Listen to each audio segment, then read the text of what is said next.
अस्सलाम वालेकुम। प्यारे बच्चों, कैसे हो आप लोग? ठीक ठाक हो ना? अच्छा, तो फिर तैयार हो जाओ पढ़ने के लिए उर्दू। उर्दू में आज हम पढ़ेंगे एक नया सबक जिसका नाम है अच्छे बच्चे। ये है सफ़ा नंबर 55 पर। तो देखो बच्चों, गौर से सुनो और देखो। अच्छे बच्चे। मुन्ना अच्छा बच्चा है। वो अपनी धुन का पक्का है। मुन्ना अपनी अम्मी और अब्बू का दुलारा है।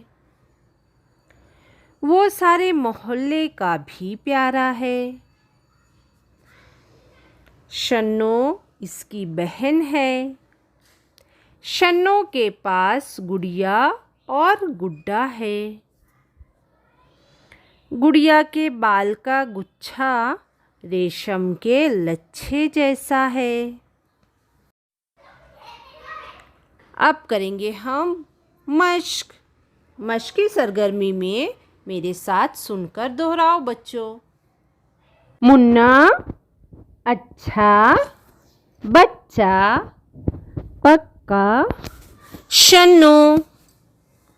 आप लोगों का घर काम यही है कि आप लोगों को इसे अच्छी तरह पढ़ना है, लिखने की मश्क करनी है और लिख कर मुझको अपनी कॉपी का फ़ोटो व्हाट्सएप पर सेंड करना है। ठीक है बच्चों, अल्लाह हाफिज़। घर में रहो, महफूज रहो।